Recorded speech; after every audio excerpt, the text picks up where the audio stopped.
네, 오늘 특세 1일차 성전 정화, 내 집은 기도하는 집이라 라는 제목으로 하나의 말씀 나누도록 하겠습니다. 예수님께서 이제 어제 우리가 종료주의를 기념하면서 예수님의 무엇을 생각했던 것이죠? 예수님의 예루살렘 입성을 기념하는 것이었습니다. 이제 본격적인 십자가 순환이 시작되는 그 주에 예수님께서는 자진하여서 예루살렘으로 들어가시게 되었습니다. 십자가의 길인 거 아셨습니다. 잡힐 것도 아셨고 또 십자가 위에서 죽을 수 있다는 것도 다 아셨습니다.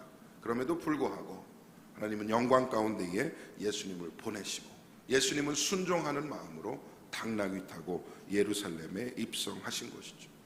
그럼 이제 예수님께서 예루살렘에 들어가신 이후에 가장 먼저 하신 일이 뭘까?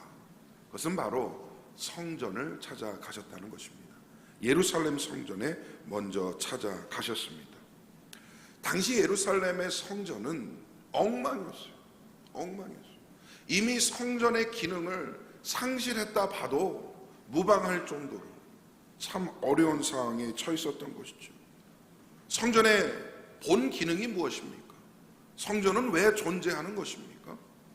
성전이 무엇 때문에 필요한 것입니까? 바로 예배하는 것이죠. 하나님을 만나는 것이고 말씀을 듣는 것이고 또 특별히 이스라엘 백성들에게 이 예루살렘 성전이라는 것은 단순한 예배 처소가 아니에요.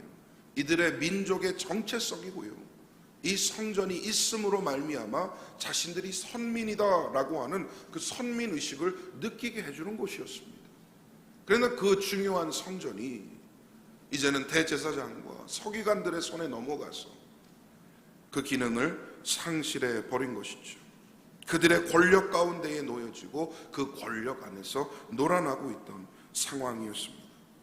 자, 그러면 오늘 예수님께서 예루살렘 성전에 들어가셔서 이 성전을 정화하시는 그 사건을 보게 될 텐데, 그럼 예수님은 어떠한 소망과 희망이 있어서 이 성전이 다시 한번 바뀌어지고 새롭게 세워지기를 원하시는 마음 가운데에 예루살렘 성전에 들어가신 것일까?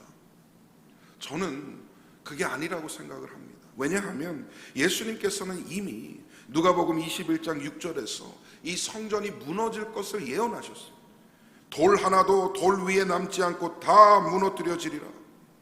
이 예언을 이루셨던 것이죠. 그리고 AD 70년에 로마의 손에 의해서 이 말씀은 성취가 되었습니다. 로마가 성전을 파괴하면서 성취가 된 것이죠.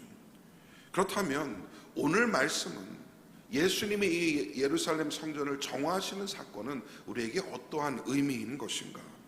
주님은 결국 제자들에게 그리고 말씀을 읽는 오늘날 우리에게 어떠한 가르침을 주시기 위해 성전에 먼저 들어가셨다라고 생각을 합니다.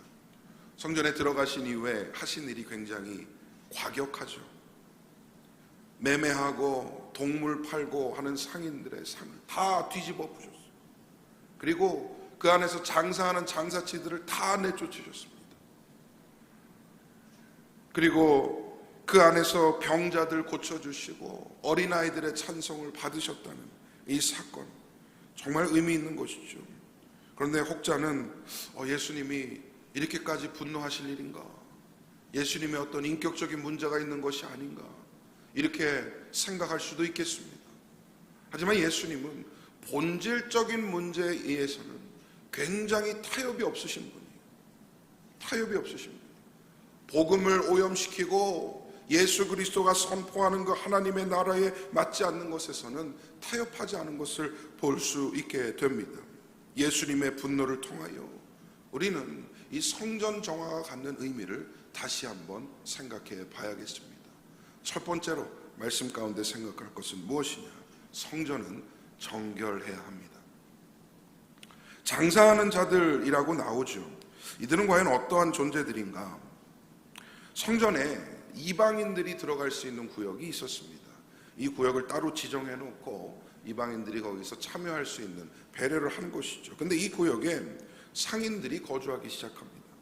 그리고 상인들은 물건을 팔고 또 사고 팔고 하는 것이죠. 대표적으로 이제 성전에 제사를 드리려면 무엇이 필요합니까? 재물이 필요해요. 재물을 본인이 직접 준비해서 가지고 오는 것이 원칙이나 그러지 못하는 사람들을 위해서 재물을 거기서 파는 겁니다. 동물을 파는 것이요. 또 재물을 갖고 왔는데 율법상 맞지 않아요. 흠이 있거나 뭐가 맞지 않으면 그곳에서 돈을 더 주고 교환해 주기도 했다고 합니다. 그 외에도 기름이나 포도주 등을 판매하고 있었습니다. 장사치들은 이곳에서 이익을 남기는 그런 장사행위를 했겠죠. 그리고 유대인 남자들은 의무적으로 매 1년마다 성전세라는 것을 내게 되어 있습니다. 1년에 반세계를 성전세로 내도록 되어 있던 것이죠. 그런데 그 당시에 쓰여지던 화폐들이 여러 가지가 있었습니다. 로마 화폐도 있었고 헬라 화폐도 있었고 또 이 세겔이라는 것은 유대 화폐 아닙니까? 그러니까 반세계를 드리기 위해서는 본인들이 가지고 있던 돈, 외국 돈을 가지고 와서 환전을 해야 되는 것이죠. 유대 돈으로. 그러면서 이 로마 화폐나 헬라 화폐들을 세겔로 환전해 주면서 차익을 남기는 거예요. 환전 차익을 남기는 겁니다. 요즘도 있는지 모르겠는데 예전에 남대문 가면 달러 아줌마들이라고 있었어요.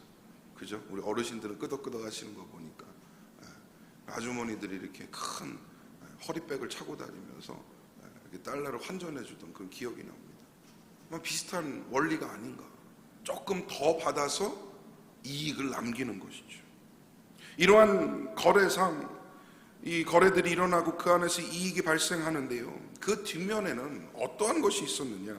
그 장사를 허락해주고 허가를 내주는 종교 지도자들과 상인들 간의 은밀한 거래, 담합이 있었다는 것입니다. 그리고 이 종교 지도자들은 그들의 이익 가운데 얼마를 또 착취하여서 자신들의 이익을 올리는 이런 지저분한 관계가 유지가 되고 있었던 것이죠. 예수님이 다 아셨어요.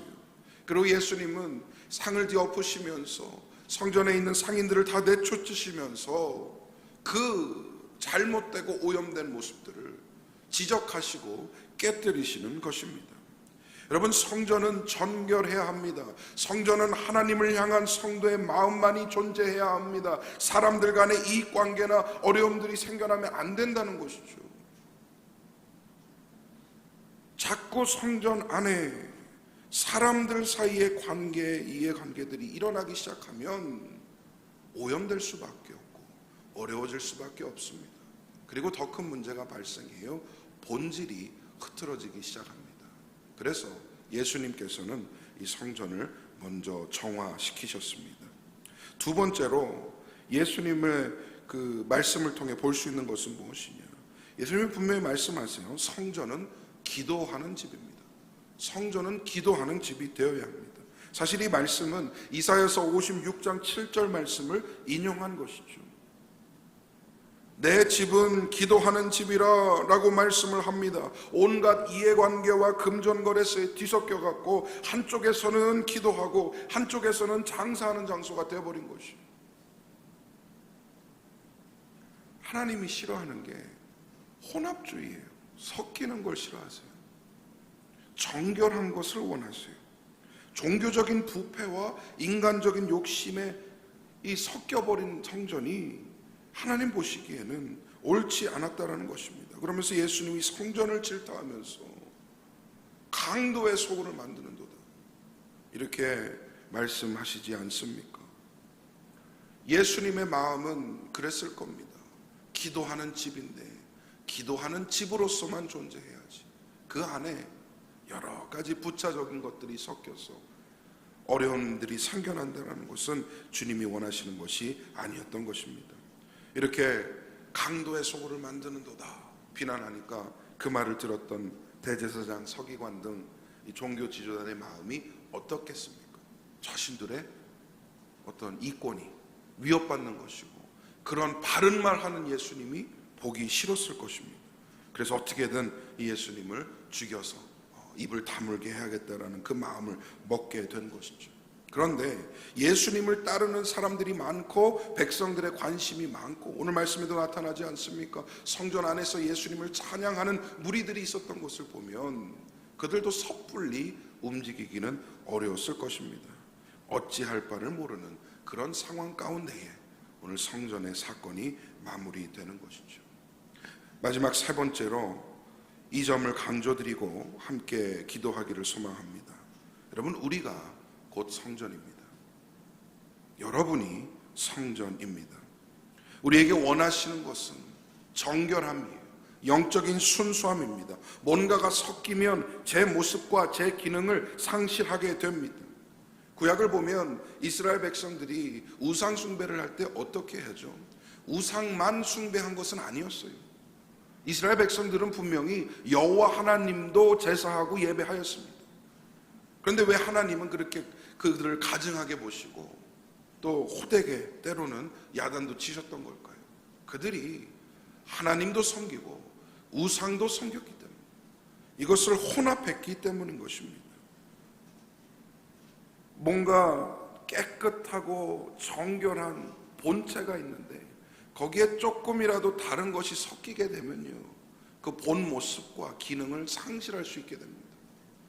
고린도전서 3장 16절에서 17절 우리 한번 같이 찾아봐서 읽도록 하겠습니다.